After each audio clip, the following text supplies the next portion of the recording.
বন্ধুরা, আজকে আমি সম্পূর্ণ ভিন্ন স্বাদের ফুলকপির নিরামিষ রেসিপি শেয়ার করতে চলেছি। তোমরা দেখো, আশা রাখছি তোমাদের খুবই ভালো লাগবে। ভালো লাগলে আমার চ্যানেলটি সাবস্ক্রাইব করে আমার পাশে থেকো।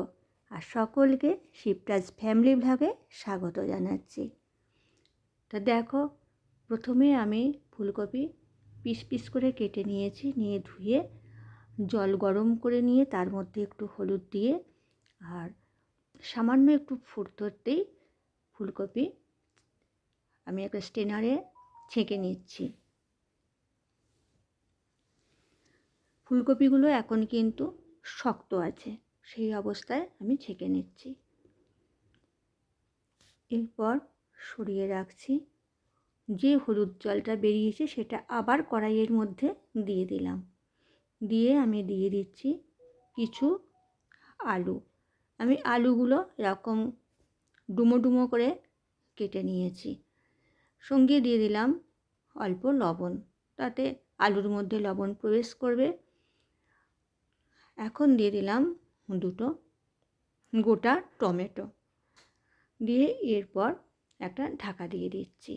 ফিরে আসছি 3-4 মিনিট পর। ততক্ষণে আমি এটা পেস্ট করব বলে নিয়েছি কিছু কাজু, কিশমিশ, আমন্ড আর আছে চারমগজ। সমস্ত কিছুগুলি আমি দেখিয়ে দিলাম। এটা এবার আমি মিক্সার গ্রাইন্ডারে একটু জল দিয়ে পেস্ট করে নিচ্ছি। এটা শিলনোড়াতেও বেটে নিতে পারা যায়। এরপর আমি ফিরে এলাম। দেখো, টমেটোটা বেশ সিদ্ধ হয়ে গেছে। এখন এবার আমি টমেটো তুলে নিচ্ছি, নিয়ে একটা পাত্রে রেখে দিচ্ছি কিছুক্ষণের জন্য একটু ঠান্ডা হওয়ার অপেক্ষায়। এরপর আলুটাও আমি স্ট্রেনারে ছেঁকে নিচ্ছি।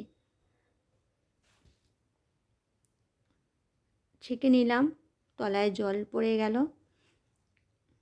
এবার সাইডে সরিয়ে রাখছি, আর রেখে কড়াই একদম ধুয়ে পরিষ্কার করে নিলাম।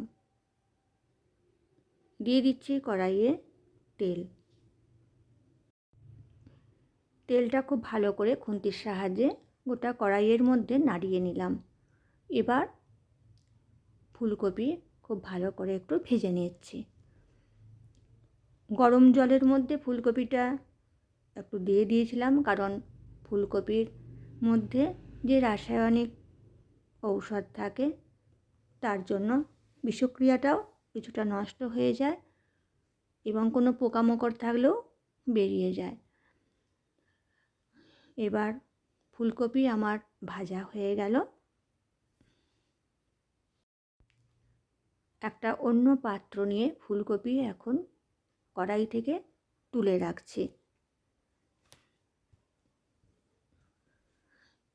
এবার কড়াইয়ে আরও 2 চামচ তেল দিয়ে এখন আমি যে সিদ্ধ করা আলু আছে সেটাও ভেজে নিচ্ছি। ভালো করে এদিক ওদিক করে নাড়াচাড়া করে নিচ্ছি। এবার তুলে রাখছি একটা পাত্রের মধ্যে। তারপর কড়াই পরিষ্কার করে নিলাম। আর এখন এবার আমি টমেটোর খোসা বাদ দিয়ে দিচ্ছি, যে টমেটো আমি সিদ্ধ করে রেখেছি। দিয়ে চামচের সাহায্যে করছি, কিন্তু চামচের থেকে আমার মনে হচ্ছে হাতে করে আরও ভালো হবে, তাই আমি হাতে করেই করে নিলাম। এখন কড়াইয়ে তেল দিয়ে দিয়েছি 2 চামচ। তার মধ্যে দিয়ে দিলাম গোটা এলাচ, তাকে ফাটিয়ে নিয়েছি। আর দিয়েছি জয়িত্রী সামান্য, আর দারচিনি, শুকনো লঙ্কা, গোটা জিরে দিয়ে সুন্দর একটা স্মেল আসছে তেমন সময় দিয়ে দিলাম কাশ্মীরি মরিচ 1 চামচ, তাতে বেশ কালারটা সুন্দর হবে। তারপর দিয়ে দিলাম ধনে, গুঁড়ো আর জিরে গুঁড়ো আমি জলে ভিজিয়ে রেখেছিলাম সেটা। বেশ তেলটা একটু ছাড়া ছাড়া হতেই দিয়ে দিচ্ছি টমেটো পেস্ট। এটা তোমরা কাঁচা টমেটোকেও কেটে নিয়েও দিতে পারো, তবে আমি এভাবে দিয়েছি, এতে এর টেস্ট ভালো হয়। তা দেখো বেশ তেলটা একটু ছাড়া ছাড়া হয়ে এসেছে। এখন দিয়ে দিলাম 1 চামচ আদা বাটা আর দিয়ে দিলাম অল্প একটু লাল লঙ্কার গুঁড়ো। ঝাল যে যার প্রয়োজন মতো দেবে, তবে এই রেসিপিটা খুব ঝাল হলে আমার মনে হয় খুব ভালো লাগবে না, তাই আমি অল্প দিয়েছি। দিয়ে একটু কষিয়ে নিয়ে তেল ছাড়া ছাড়া হতে এখন আমি দিয়ে দিলাম যে আমি বাদাম সমস্ত কিছু বেটে রেখেছিলাম সেই পেস্ট। বাটির মধ্যে লেগে আছে, তাই বাটিটা জল দিয়ে আর একটু নাড়িয়ে নিয়ে দিয়ে দিচ্ছি। দিয়ে ভালো করে নাড়াচাড়া করে নিচ্ছি যাতে সমস্ত মশলার সাথে মিক্সড হয়ে যায় আমার এই বাদাম কাজু বাটা। দিয়ে ভালো করে নেড়ে নিচ্ছি। এরপর আমি দিয়ে দিচ্ছি ভেজে রাখা আলু দিয়ে এবার সুন্দর করে নাড়াচাড়া করে নিচ্ছি। আরও কিছু জিনিস আমি অ্যাড করব, যার জন্য এই রেসিপির টেস্ট একদম ভিন্ন ধরনের এবং খুব সুন্দর হবে। এখন দিয়ে দিলাম প্রয়োজন মতো লবণ আর দিয়ে দিচ্ছি মিষ্টির জন্য চিনি। লবণটা আগে আমি দিয়েছিলাম সিদ্ধ করার সময়, তাই এখন একটু বুঝেই দিতে হবে। আর নিরামিষ তরকারিতে একটু মিষ্টি মিষ্টি হলে ভালোই লাগে, তাই মিষ্টির জন্য আমি চিনি ব্যবহার করেছি। দিয়ে ভালো করে একটু কষিয়ে নিলাম। এখন দিয়ে দিচ্ছি গরম জল, দিয়ে ভালো করে এবার নাড়িয়ে নিচ্ছি যাতে সমস্ত মশলা জলের সাথে মিশে যায়। দেখো বেশ সুন্দর করে আমি মিশিয়ে নিলাম। এরপর আর একটা জিনিস অ্যাড করছি, দিয়ে দিচ্ছি 2 চামচ আমুল দুধ। দিয়ে ভালো করে খুন্তির সাহায্যে নাড়িয়ে নিচ্ছি।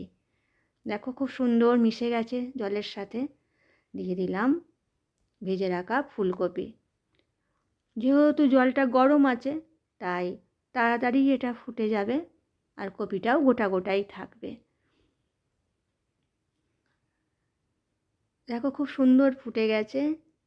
এখন আমি দিয়ে দিচ্ছি, কী বলো তো, এটা হচ্ছে গোবিন্দভোগ চাল আমি ভিজিয়ে রেখেছিলাম, সেটা পেস্ট করে নিয়েছি, দিয়ে দিলাম।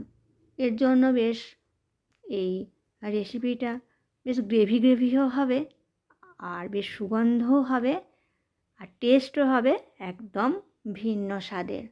সব সময় তো একরকম খাওয়া হয়, কিন্তু এইভাবেই একবার করে দেখো, ভীষণ টেস্ট হয়। তা দেখো আমার রেসিপিটা হয়ে গেছে। এরপর আমি দিয়ে দিচ্ছি 1 চামচ গাওয়া ঘি আর দিয়ে দিচ্ছি শাহি গরম মশলা গুঁড়ো। দিয়ে এবার ভালো করে নাড়াচাড়া করে দিচ্ছি যাতে সমস্তটাই মিশে যায়। খুব সুন্দর করে নাড়াচাড়া করে দিলাম। এরপর আমি মিনিট খানেকের জন্য ঢাকা দিয়ে রাখলাম, তাতে সেন্টটা খুব ভালো হবে। হয়ে গেছে, আমি ঢাকা খুলে দিলাম। দেখো কত সুন্দর হয়েছে। আর তোমাদেরকে বলবো একবার হলেও এভাবে বানিয়ে দেখো। এরপর আমি সার্ভ করে দেখিয়ে দিচ্ছি। এটি সত্যি রুটি, পরোটা, লুচি, নান সব কিছুর সাথে খুব ভালো লাগবে, এমনকি ভাতের সাথেও ভালো লাগবে। তো তোমরা একবার হলেও আমার মতো করে বানিয়ে দেখো। আর কেমন লাগলো আমাকে অবশ্যই কমেন্ট করে জানিও। ভালো লাগলে চ্যানেলটি সাবস্ক্রাইব করে লাইক কমেন্ট শেয়ার করে আমার পাশে থেকো। তোমাদের পাশে থাকা আমার জন্য খুবই প্রয়োজন, তাহলে আমি এগোতে পারবো। আজকে তাহলে আসি, টাটা।